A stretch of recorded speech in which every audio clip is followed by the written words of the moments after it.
Awesome. Okay, folks, here we go. Here's our second speaker. This is Tessa Spillane. Tessa has come to us from Wellesley College up in Wellesley, Massachusetts. Tessa is the Division III Coach of the Year for women's rowing. Been in this profession in 7 years at Wellesley, been in this profession a long time. This is great. Tessa Spillane. Thank you, Mike. I want to thank Mike and the folks at Washington College for inviting me here.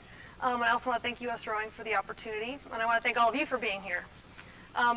So I'll start off by saying that hopefully this presentation will provide you with some information and some tools. I'm an expert on Wellesley crew. That's what I'm an expert on, so that's all I'll take credit for. So it's sometimes about the athletes, but it's usually about us in terms of finding more speed. What are we willing to change to help our kids be more successful? So I started working on this concept after our 2009 spring season. I graduated 13 seniors. Our novice program really struggled, so our retention was going to be pretty low. And I had to hire 2 new assistant coaches. And honestly, I was feeling at that point of, how can I possibly do this again? How can I possibly build up? But I had these really great kids, and I knew that I couldn't really let them down. And I knew I had to change something to help them find more speed, because they were doing all the physical work. So it prompted me to ask myself a series of questions. And the first question I asked is, am I feeling nervous or desperate? The answer was yes, I was feeling nervous, and yes, I was feeling desperate. The next one was, do I typically give it to them gently in terms of feedback, critique, and commentary? And the answer is yes, I did give it to them gently. I didn't want anyone to be frustrated or upset. Do I have limited resources, money, time, etc.? And yes, I did, but then I decided that's a really lame question to ask, because every coach out there has some limitation of some sort. And then my last question was, what am I willing to do? The answer to that was just about anything at this point. And the next one was, am I willing to remake myself as a coach? And I was willing to educate myself and try and make some changes for the betterment of my program. For me, I looked at all 4 of these questions and did a bunch of reading. And evaluated the whole program. And then I asked my very new assistants, who were brand new to me, to challenge me as much as they possibly could. And they did a great job, and I'm going to give them credit for a lot of our speed. So thanks to Austin Work and Reagan Bernhard. They're great assistants. So the rest of this is about some of the changes that we made as a program. So the first shift for me was about communication. And I'll be honest, this made me the most nervous. I'm a people pleaser by nature. I don't want people to be upset. I didn't want the kids not to be happy with the program or with me or with each other. But then again, they're 18 to 22, and by design, they weren't going to be happy with something. So the first shift I made was being way more direct. So an example of this is, in the past, I would have said to that kiddo who raced for her 9th seat race on port side, there might be time to get 1 more seat race in. There just might be time to squeak that in. Now it's more like, so you've seat raced 9 times, you've seat raced every other port on the team, and at this point, this technical thing is holding you back, or that's what I see as holding you back. And we're gonna keep working on that, but for right now, you're sitting where you're sitting, and until the change is made, you won't have another opportunity for a seat race. The next shift was being consistent and giving that same message to every single kid. And I will say that this made the biggest impact on the program, and this is the biggest shift I had to make, and it still scares me, and it still makes me, I get nerve-wracked, and it's fine. But the kids are way happier because there's no ambiguity. It's crystal clear. They know exactly where they stand, and I think they appreciate that way more. By communicate more, I mean qualitative, not quantitative. So Coach Davenport talked about actions versus goals, and that language is really, really important. He mentioned that in an email earlier to you guys in early January, I think. The language that we choose is critical.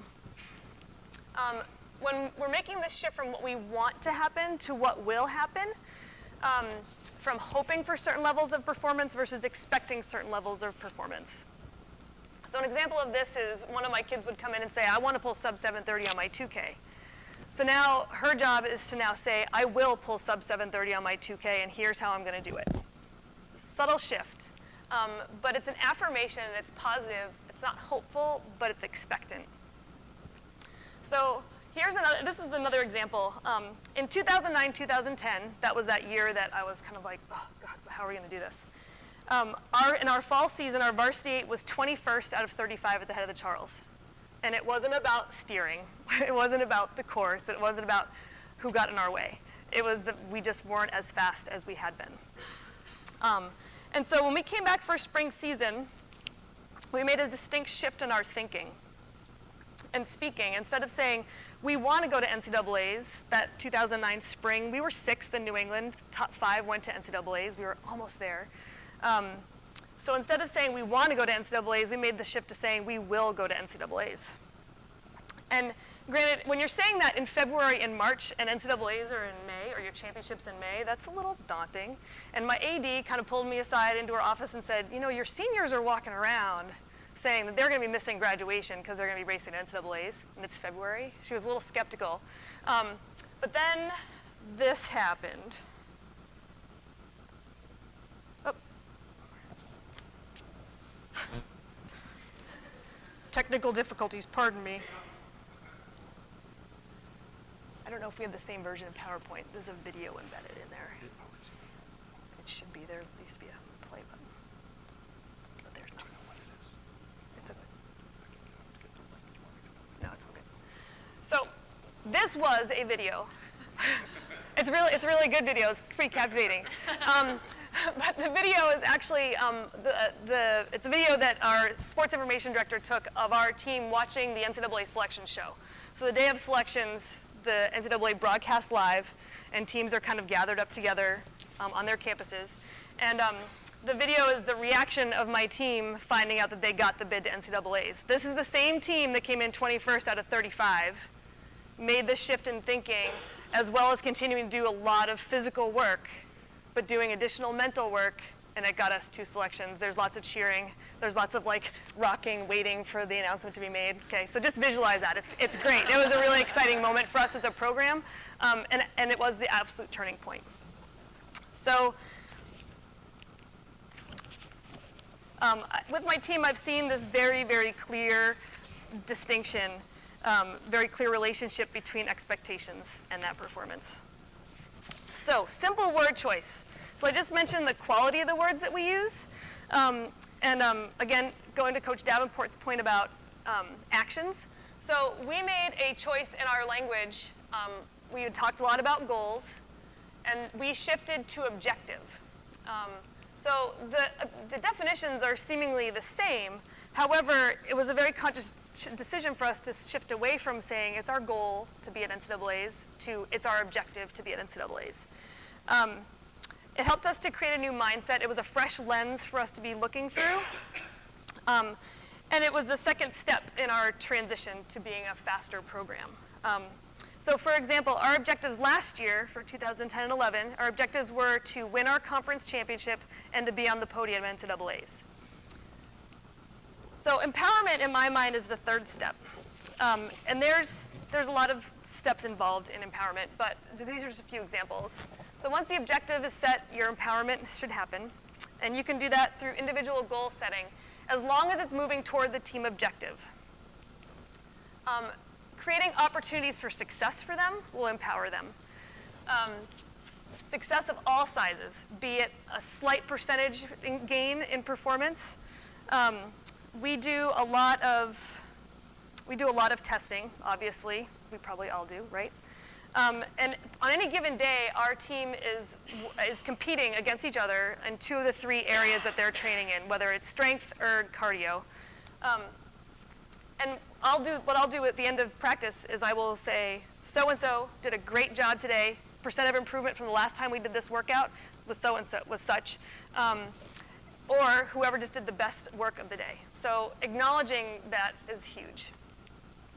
So there's empowerment and testing, meeting the certain standards that you have for your team, looking for percentages of increase, making those improvements, setting PR, etc. Empowerment leads to confidence. There's a great book out there called Confidence, Why Winning Streaks and Losing Streaks Begin and End by Rosabeth Moss Cantor. And this book was huge in my educational process. So the 4 levels of confidence are self-confidence, and they achieve that through their own goal setting and meeting those goals, achieving in testing, being successful in seat racing, making technical changes. The next one is confidence in one another, and this is way more collaborative, and I have a few examples of what we do as a team. So in general, I'm asking them to work out with their pair partners as much as possible, once lineups are set. The next one is we set up goal-setting partners, and we do this early in the year before lineups are set and early in the fall season. They are the same all year. So they're working with one other person on the team, and that is their go-to person when they're working to set their goals, when they're working to meet their goals. They know each other's goals inside and out, and they're helping each other through those steps. And it's a little bit more, it helps them kind of see each other in a different way. We also do this thing called seat buddies. Now this one's a little bit more goofy, but it also helps them collaborate between boats.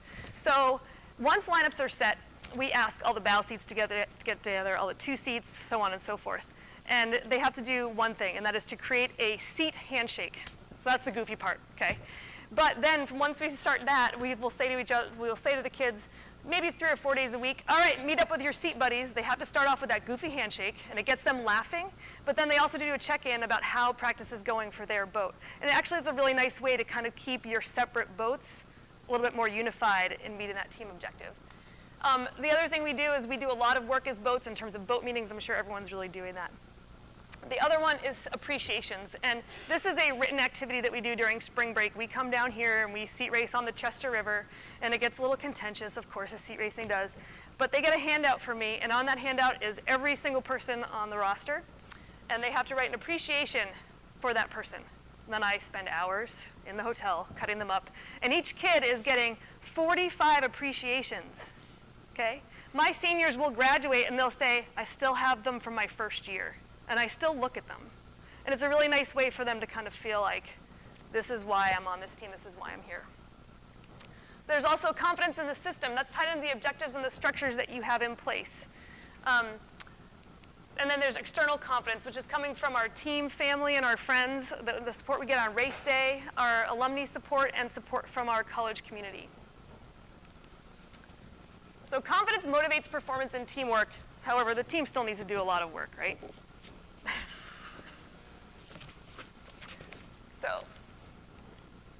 So building we, and this is a quote that one of my juniors last year found. She was taking a women gender studies class, and in her study of turn of the century African American women, turn of the 19th into the 19th century, 20th century, she encountered this quote, and it was their mantra to uplift their race. And it's a pretty powerful quote, lifting as we climb. So we use that a lot. We'll be out in the water, and I'll be saying, lifting, climbing, and you can see the response in all the boats. It's important for each athlete to have a role and to feel responsible for pushing each other. And it's also important they have an additional responsibility of lifting each other as they do so. So for those top kids, they're obviously always gunning, and they always know that they're getting that push from down below. But it's also important for those kids in, say, the 3V or your bottom boat to know that those kids that are in the top boats are working hard for them and trying to pull them up the ranks. Because for right now, the kids in the 3V might be a little bit slower, but if they're being pulled, they're going to get faster, and the whole program is just going to be lifted. So they all have a role in meeting our team objective. So expectations, and I have a long list of expectations for my leaders, but there are just 5 main ones for my team, which I'll get to in a second. But for my leaders, they need to understand that idea of we. They need to get it inside and out and be able to communicate that. They need to be positive and optimistic, and they need to make it contagious among the team. They're responsible for building bonds with each other, and then also between teammates. They have to gather support for the mission and our objective. They have to do the behind-the-scenes work. They have to be unselfish, brave, ambitious, and relentless in their pursuit toward our objective. Now for the team, we have 5 main ones, and they're pretty all-encompassing. It's to be accountable, to be respectful, be honest, be responsible, and to do your best work in every single way, each and every day. And under that, we have some other ideas where we talk about communicating and collaborating. They need to exercise initiative. They also need to be positive and optimistic. They need to believe in the we. They need to trust the routine in one another. They need to push past their boat's talent and their own individual talent. I need to make sure they relax under pressure. That's a big one for us, because at Wellesley College, they're stress nuggets across the board. So positive expectations by leaders make people want to rise to the occasion, but they still need proof. So for us, testing is pretty key in terms of laying all that out. So transparency is key. They need to know exactly where they stand. They need to we set up a competitive testing matrix, and we made it very multifaceted. There are lots of different tests that make it possible for every kid to have some form of success. And they need to capitalize on that and acknowledge it. So here's an example of our testing standards. There are 7 tests, and we lay out standards. Tier 1 is for the varsity, Tier 2 is for the 2V, Tier 3 is for the 3V. And so they see it on paper, it's in print in front of them, and that means to them that we truly mean what we're saying. We're not just talking, we're not just like putting it out. It's in print, it's hanging in our erg room, and they see it all the time. So I will say that not every single member of, say, our varsity 8 has met all 7 of those standards, but they know they have to meet 4 of the 7, okay? And then I always remind them that the bar is very high, but that they're going to get over it. They might scrape their belly on the way over, but everyone's getting over. So, now this is a very busy slide, and I'm going to apologize, but it's an example of this is the transparency. So my assistant coach Reagan is an Excel dynamo. I don't even know how she created this, but all 7 of our tests are there. Every kid on the roster is in the first column. And then the pinks and purples are our ports. Hot pink are the top 4 ports. Light pink, second 4 ports. Purple is the 3rd level ports. Blues are for our starboards. And this is where we start our seat racing. Top 4 ports, top 4 starboards, 1V. Next 4 ports, next 4 starboards, 2V, and so on. And from there we start our seat racing. So it's really clear. There's no question. You have to do the work to be able to be eligible for whatever boat you want to be in. For every round of testing, it's reposted and put up on our website. And the kids know that if they want a challenge, they absolutely can. And 2Ks have never been more popular than they are right now, because if they want an opportunity to seat race, they have to take another 2K. So they're actually asking for it, which is fun. So throwing a challenge is really important. This is the challenge my captain sent to the team in 2010-11. If we want something we've never had, we have to do something we've never done. Each kid had to step up a whole lot to get to that podium objective. Of course, you need guidance, but the team has to come up with that mantra. So on our objectives from 2011, we wanted to win our conference championship, and we wanted to be on the NCAA podium. There's our conference championship. We won it by the skin of our teeth. And there we are on the podium. We came in 3rd last year at NCAAs. So in our mind, our mission was accomplished. So what do we need as coaches? We need a sense of humor. It's really important to laugh, particularly at yourself, and it frees it up for the kids. They understand, okay, this is a little less stressful than it needs to be. We need to be willing to change and improve and educate ourselves. We need calmness, because it travels right down the leash. I'm going to miss the mark. I have a dog, and so travel down the leash means a lot to me. So I have a couple of rituals that calm me down. It sends the message to my kids, we can be calm now. And the realization that the best team could make up for not having the best talent. And these are the 2 books that were most influential in my process. So I love to share these resources. I also like to hear of other resources. So if you have some great reading out there, I'd love to hear about it. And thank you all very much for your time.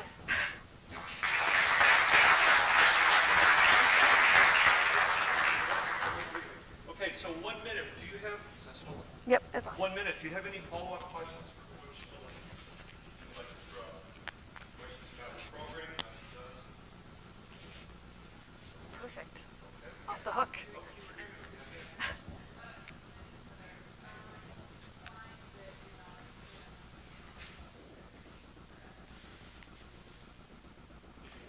Our novice program was more robust. Our novice program was critical to our team's success.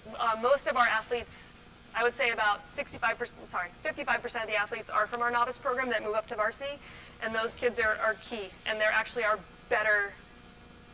somewhat better athletes. Of the 6 All-Americans we have at Wellesley in the past 6 years, 5 of them were beginners at Wellesley. So key, very key.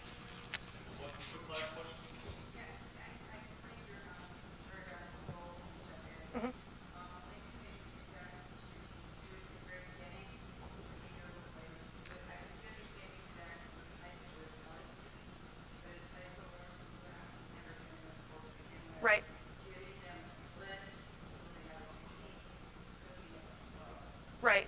No, that's a good point. This was for my varsity program, and then the novices saw it come springtime. So they had their whole fall season to kind of learn about the sport, and then we threw them in with the varsity. So our novices train with our varsity all winter long when we're on the ergs. So they got really used to seeing numbers. Thank you, Coach. She's here, so feel free to follow up with Coach. Thank you, everybody.